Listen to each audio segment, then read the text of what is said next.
افغانستان کے صدر اشرف غنی نے آج کابل میں دوسری کابل پروسیس کانفرنس سے خطاب میں افغان طالبان کو مذاکرات کی غیر مشروط دعوت دی ہے۔ صدر غنی نے طالبان کے ساتھ امن مذاکرات کا منصوبہ پیش کیا ہے، جس کے نتیجے میں بالآخر طالبان کو ایک سیاسی جماعت کے طور پر تسلیم کیا جائے گا۔ انہوں نے جنگ بندی اور قیدیوں کی رہائی کی تجاویز بھی پیش کی۔ اس کانفرنس میں پاکستان کی سیکرٹری خارجہ تہمینہ جنجوعہ اور ان کے بھارتی ہم منصب بھی شریک ہیں، اور اس کے ساتھ ساتھ 25 ملکوں کے نمائندے اس بین الاقوامی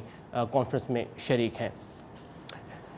پاکستان کے بارے میں صدر اشرف غنی کا کہنا تھا کہ ان کا ملک ماضی کو بھلا کر پاکستان کے ساتھ ایک نئے باب کا آغاز کرنا چاہتا ہے اور بات چیت کے لیے تیار ہے۔ کابل پروسیس کانفرنس کی اپڈیٹس کے ساتھ اسلام آباد سے ہمارے ساتھ ہیں امریکہ کی وائس آف امریکہ کی bureau chief for Afghanistan and Pakistan Ayesha Tanzeem. Ayesha, Afghanistan میں قیام امن کے لیے پہلے بھی مختلف سطحوں پر کوششیں ہو چکی ہیں، پہلے کی کوششوں اور آج اس کانفرنس میں کیا فرق دیکھ رہی ہیں؟ جی ثاقب، پہلے تو میں یہ تھوڑا سا بتا دوں کہ تہمینہ جنجوعہ صاحبہ نے جانا تھا مگر وہ نہیں جا سکی، تو تسنیم اسلم پاکستان کی طرف سے اس کانفرنس میں موجود ہیں۔ دوسرا، آپ نے کوششوں کی بات کی تو پہلے کی کوششوں اور اس میں جو سب سے بڑا فرق یہ ہے کہ اس دفعہ ٹرانسپیرنسی بہت زیادہ ہے، کلیئرٹی بہت زیادہ ہے۔ صدر غنی کے خطاب کے فوراً بعد افغان حکومت نے باقاعدہ ایک ڈاکیومنٹ ایشو کیا ہے جس میں بتایا گیا ہے کہ طالبان کو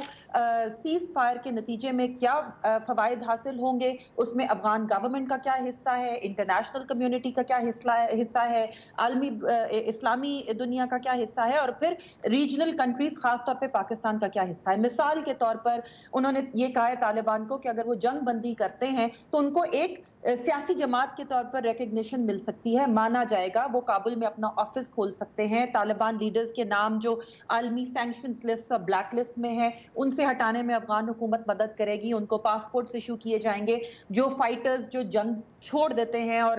جنگ بندی کر دیتے ہیں ان کو نوکریاں دینے میں اور سوسائٹی میں ری انٹیگریٹ کرنے میں ہیلپ کی جائے گی۔ پھر اس کے ساتھ ساتھ عالمی برادری کو یہ کہا گیا ہے کہ وہ اس ایفرٹ میں کیسے مدد کر سکتے ہیں، اکنامکلی بھی اور دوسرے طریقوں سے بھی، اور آپ نے جیسا کہ کہا کہ اور اسلامی دنیا سے کہا گیا کہ اس میں ایک انٹینس ایک ڈائیلاگ، ایک بات چیت ہونی چاہیے کہ دہشت گردی کس طرح اسلام کا حصہ نہیں ہے، اور پھر پاکستان سے کہا گیا ہے کہ وہ افغانستان کے ساتھ اسٹیٹ ٹو اسٹیٹ ڈائیلاگ دوبارہ شروع کرے اور جو ہے وہ پرانی تمام باتیں بھلا کے نئے سرے سے شروع کرے۔ تو اب تک یہ ساری باتیں جو بیہائنڈ دا سینز ہو رہی تھیں اور پبلک سپیس میں یہ پوچھا جا رہا تھا کہ جی افغان گورنمنٹ طالبان کو دے گی کیا اور وہ کیوں میز پر آئیں اور